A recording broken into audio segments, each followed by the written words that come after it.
দেখো বাবা মথুর, তোমাকে এমন অস্থির হলে চলবে না।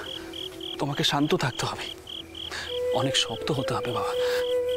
দেখো এখন অনেক কাজ বাকি আছে, আর কর্তব্য তো করতেই হবে। এটাই ভবিতব্য বলে মেনে নাও, মেনে নাও। আর মথুর, অতটা উতলা হয়ে না মথুর। এতটা উতলা হলে কি চলে বলো?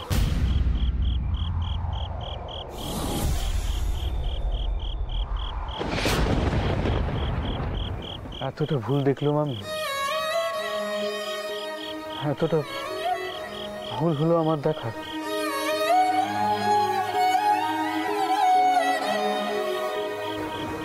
আচ্ছা, ভুলটা সত্যি হতে পারতো না?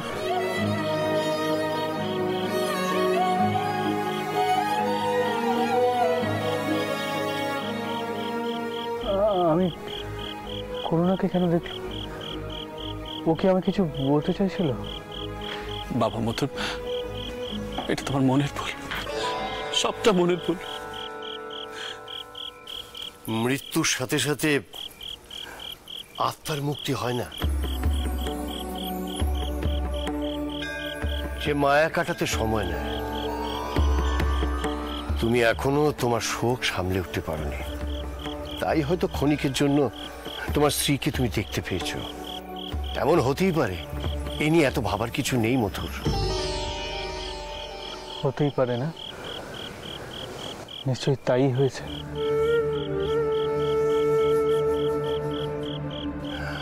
আমি বলি কি, তুমি মনে মনে তোমার স্ত্রীকে ঈশ্বরের পায়ে সমর্পণ করো, তার আত্মার শান্তি কামনা করো। মথুর, বাবা মশাই, আপনি খবরটা জানার পর তোমার বাবা মশাইয়ের মতো মানুষও বিচলিত হয়ে পড়লেন। অতটুকু মেয়েটা শ্বশুরের ভিটে ছুতেই যেন এসেছিল। আমি জানি দাসমশাই, আপনি আমাকে দেখে বিরক্ত বোধ করছেন। আমার দাদাও এসেছেন সঙ্গে। আমি আপনার মেয়েকে বড় অপমান করেছি, বড় অপমান করেছি। মেনে নিইনি।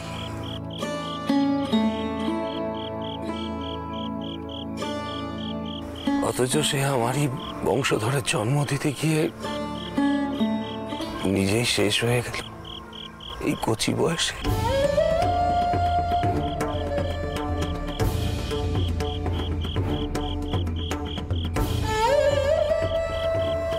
আমি তো আমার বৌমার কাছে কোনোদিন ক্ষমা চাইতে পারবো না, কোনোদিন না। তাই আমি আপনার কাছে এলাম ক্ষমা চাইতে।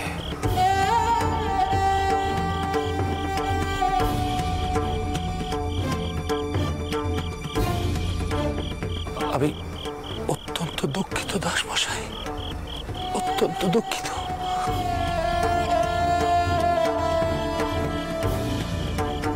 অত সংকোচে আমি আপনার সামনে এসে দাঁড়াতেই পারতাম না।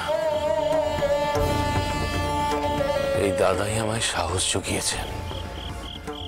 বড় লক্ষ্মীমন্ত মেয়ে ছিল আপনার দাসমশাই।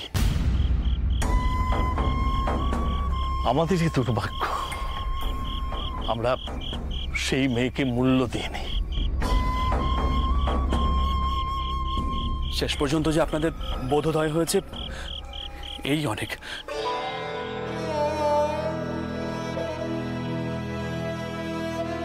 কিন্তু দুঃখের বিষয় যে আমার মেয়ে করুণা তা দেখে যেতে পারলো না। দেখে গেলে হয়তো একটু শান্তি পেত। মধুর, চিতা পুড়ে গিয়েছে, এবার তো অস্থি বিসর্জন দিতে হবে। এসো। হ্যাঁ মথুর, চলো আমরা যাই। চলো। অস্থি বিসর্জন দিতে আমি একাই যেতে চাই, কাউকে আসার প্রয়োজন নেই। না না মথুর, তুমি ভয় পাবেন না, আমার কোনো বিপদ হবে না। আমি একটু একাই থাকতে চাই। মধুর প্যারি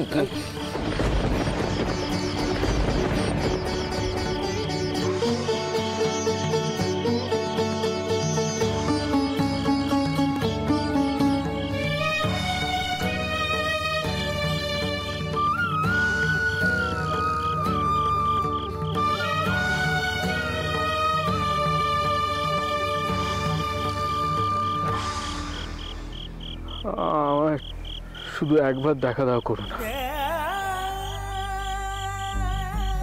শুধু একবার। আমার কেন জানি না মনে হচ্ছে তুমি আমার কিছু বলতে চাইছিলে। কেন এমন মনে হচ্ছে? কেন কেন আমায় এভাবে ছেড়ে চলে গেলে আমায় জানতেই হবে। একবার দেখা দাও করুন, শুধু একবার। বাবা মথুর, সাবধানে সাবধানে যাও। আমি জানি তোমার দেখা আমি পাবোই। এভাবে তুমি আমায় ছেড়ে যেতে পারো না, কিছুতেই না। আচ্ছা বলছি, ও সঙ্গে কাউকে নিল না কেন? মথুরের যখন খুব অস্থির লাগে তখন সে একাই থাকতে চায়। ছেলেবেলা থেকে দেখছি তো দাসমশাই, যেতে দিন ওকে, নিজের মনের সঙ্গে যুদ্ধ করে শান্ত হোক।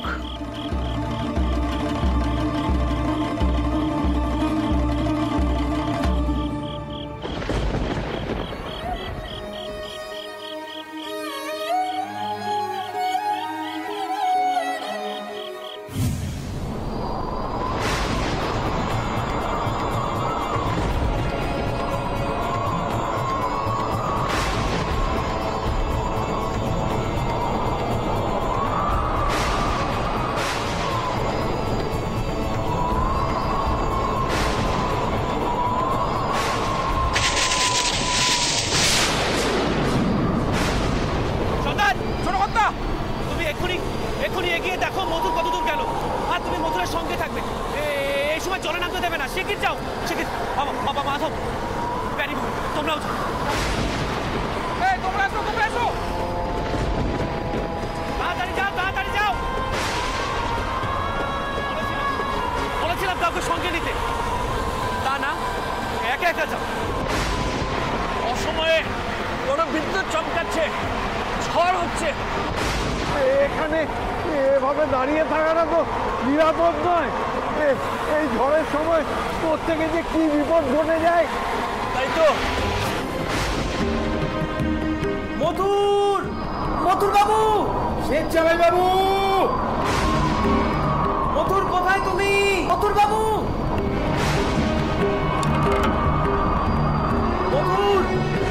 মধুর বাবু, এই দেখুন, এই দেখুন, এটা তো মধুরের উত্তরীয় না?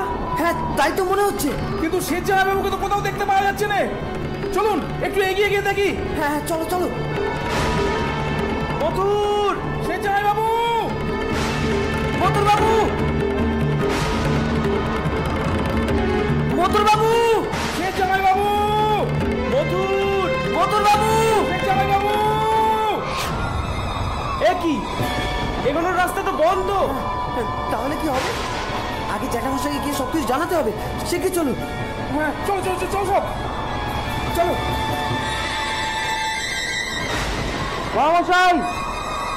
মহামশাই, এই দেখুন মধুরের উত্তরীয় নদীর দিকে যাওয়ার পথে ওখানে পড়েছিল। গাছ পড়ে রাস্তা বন্ধ জ্যাঠামশাই। আর গাছটা এমন ভাবে পড়েছিল যে ওদিকে আর যেতে পারলুম না ছোট কর্তা।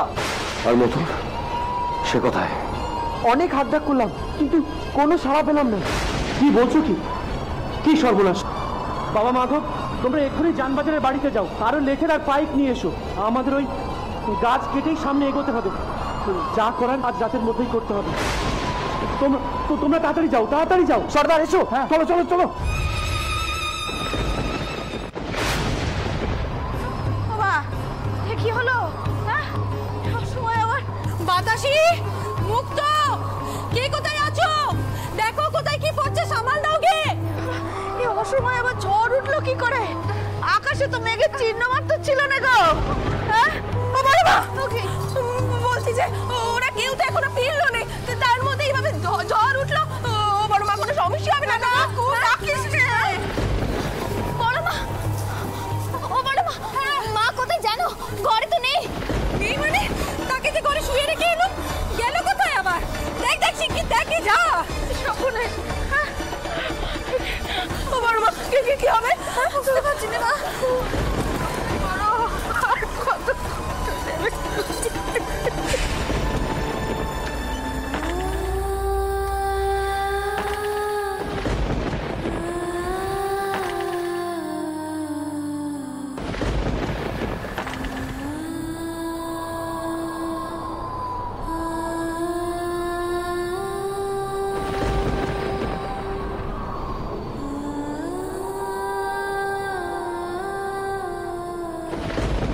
দেখ তো মা, এই গড়খানা কেমন সাজানো হয়েছে, তোর পছন্দ হয়েছে কিনা?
আর কোনো চিন্তা নেই না, আর কোনো চিন্তা নেই।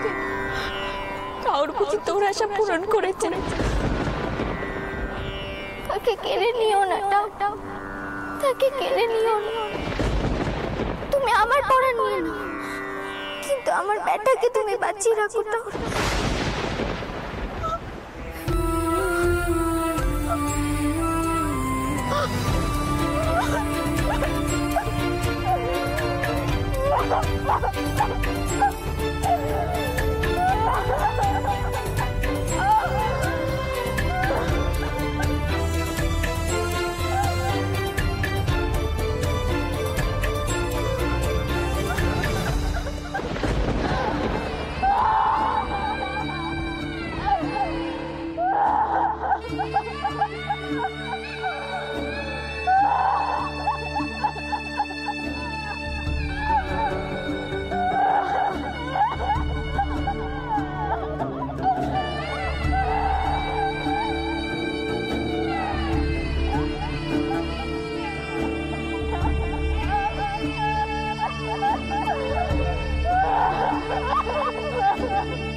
ওদিকটা ভালো করে পরিষ্কার করে ফেল, নাহলে আবার হাওয়া এসে একেবারে ছত্তখান করে দিয়ে যাবে।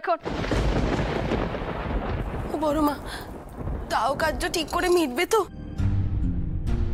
যা দুর্যোগ শুরু হয়েছিল জানি না, কিছুই তো বুঝতে পারছি না ওরা পেরানা পর্যন্ত। বড় মা, জ্যাঠাইমা জ্যাঠাইমা ওদিকে বড় সর্বনাশ হয়ে গেছে। বড় মা কোথায়? কি হয়েছে? সে জামাইবাবুকে পাওয়া যাচ্ছে না।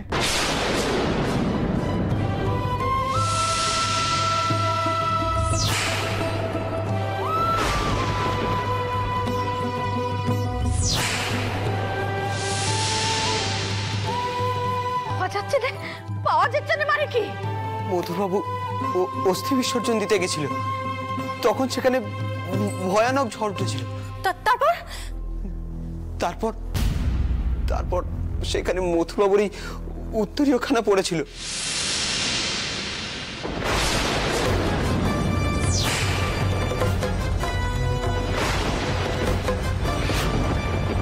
সামনে যাওয়া যাচ্ছে না, একটা বড় গাছ পড়ে রাস্তা বন্ধ হয়ে গেছে, আর এই পাশ থেকেও কিছু দেখা যাচ্ছে না।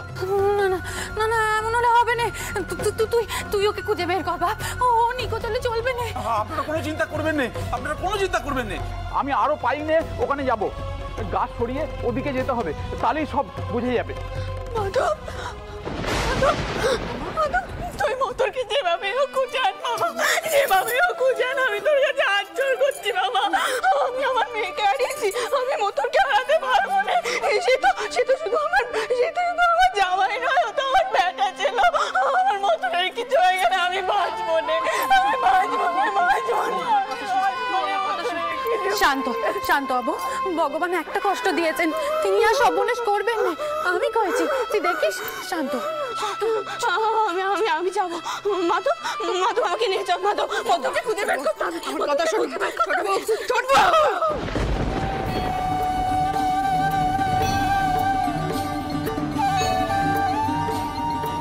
শোনো আমার কথা, আমি বুঝতে পারছি তোমার মনের অবস্থা মা। কিছু মনে করো না, এই সময় এমন অসহনীয় কাণ্ডি করে আর বিপদের মধ্যে বিপদ বাড়িও না। একটা ছেলেদের কাজ ওদেরকে করতে দাও মাধব। বাবা তুমি যা করার করো, সাবধানে করবে, বুঝেছো? বিপদের সময় বিপদের ঘরে বিপদ আছে। মাধব, বাকি সবাই ভালো আছে তো?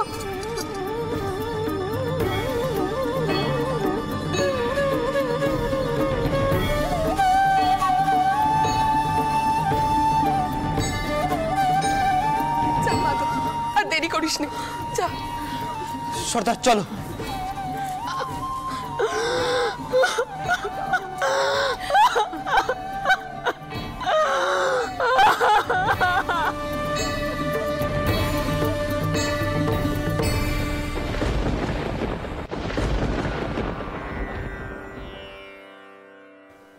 টাউর, তুমি এত নিষ্ঠুর হয়েও নি টাউর, এত নিষ্ঠুর হয়েও নি।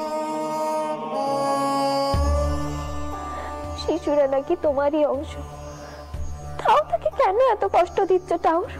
কেন? তুমি সেই স্ত্রীকে কেড়ে নিয়েছো বলে তার বেটা দুধের অভাবে দিন রাত কাঁদছে। মাকে কেড়ে নেওয়ার পরও তোমার আশ মেটেনি টাউর, এরপর কি তার বাপকেও কেড়ে নেবে? তাহলে বেটার কি হবে কাউ দেখি? ও তো কোনো পাপ করেনি টাউর, কোনো পাপ করেনি।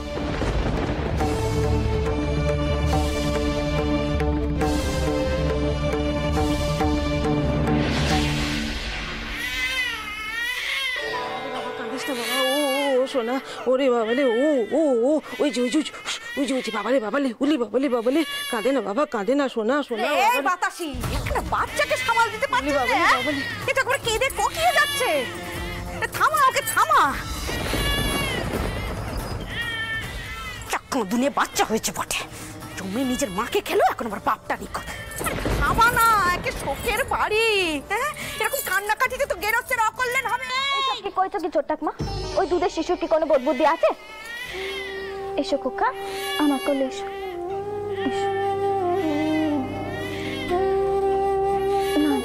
না না শোনা, কাঁদেনি কাঁদেনি শোনা, কাঁদে। তুই ওই বাচ্চাকে সামাল দিবি, তাইলেই হয়েছে। এই বাতাসি, যা গিয়ে দুধ মাকে খপর দে। এখন সে আসবে না, সে কয়ে গেছে, তার নিজেরও দুধের বেটা আছে। কয়ে গেলে হলো নাকি? এ বাচ্চা সারা রাত কাঁদতে থাকবে? যা গিয়ে ক, একবারে সে দুধ খাইয়ে ঘুম পাড়িয়ে দিয়ে যেতে। ক গিয়ে ভালো বকশিস পাবে।